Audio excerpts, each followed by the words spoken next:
Hello welcome back to my channel साथीस blog. आज के बानाबो चिकेन कषा और खूब अल्प समय एकदम अल्प तेले झटपट बानिए निन এই चिकेन कषा रेसिपिटा। तो चलो प्रथमे निये निलाम दुटो पेঁয়াজটাকে কুচি কুচি করে কেটে নিলাম। এরপর নিয়ে নেব মাঝারি সাইজের একটা টমেটোটাকেও ছোট ছোট করে কুচি কুচি করে কেটে নিলাম আর আলুটাও দু পিস করে কেটে নিলাম। এরপর আমি आगे থেকে মাংসটা ধুয়ে রেখেছিলাম, তো তাতে পরিমাণ মতো লবণ, হলুদ, আমি এখানে 2 চামচ টক দই নিয়েছি, আপনাদের চিকেনের পরিমাণ মতো টক দইটা নিয়ে নেবেন। এরপর সামান্য কেটে রাখা পেঁয়াজ আর একটু সরিষার তেল দিয়ে ভালোভাবে হাতের সাহায্যে ম্যারিনেট করে নেব। এরপর এই ম্যারিনেট করা চিকেনটা আমরা 10 মিনিটের জন্য ঢাকা দিয়ে রেখে দেবো যাতে মশলাগুলো ভালোভাবে ঢুকে যায়। এরপর এদিকে কড়াই বসিয়ে 1 চামচ তেল দিয়ে তেলটা গরম হয়ে এলে গোটা গরম মশলাগুলো দিয়ে দেব।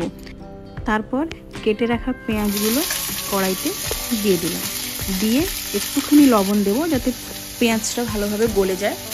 গলে যাওয়ার পর একটু নেড়ে নেব।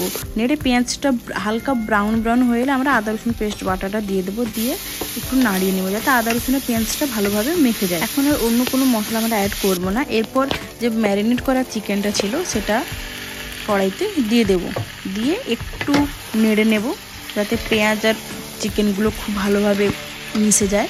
একটুখানি নেড়ে নেওয়ার পর জল এখন আর দেবো না, এই চিকেন থেকে যতটুকু জল বেরোবে সেটাতেই হবে। তারপর আমরা 5 মিনিটের জন্য ঢাকা দিয়ে দেব মিডিয়াম ফ্লেমে। 5 মিনিট পর ঢাকনাটা খুলে তারপর কেটে রাখা আলুগুলো আমরা দিয়ে দেবো। দেখতেই পাচ্ছ অনেকটা জল বেরিয়ে গেছে, তো এতেই আলুগুলো সেদ্ধ হয়ে যাবে। একটুখানি নেড়ে নেব, একটুখানি নেড়ে নেওয়ার পর আবার ঢাকনাটা দিয়ে দেবো যেন আলুটা 90% সেদ্ধ হয়ে যায়। সেই ভিডিওটা আমি নিতে পারিনি। তো তারপর ঢাকনাটা খুলে কেটে রাখা যে টমেটোগুলো ছিল সেই টমেটোগুলো দিয়ে দেব।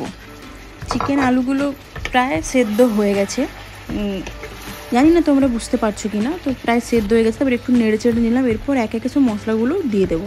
তো পরিমাণ মতো লঙ্কা গুঁড়ো, হলুদ গুঁড়ো, কাশ্মীরি লঙ্কা গুঁড়ো আর জিরে গুঁড়ো ভালোভাবে এরপর চিকেনগুলোকে নেড়ে নেব যাতে মশলাগুলো খুব ভালো লেগে যায়।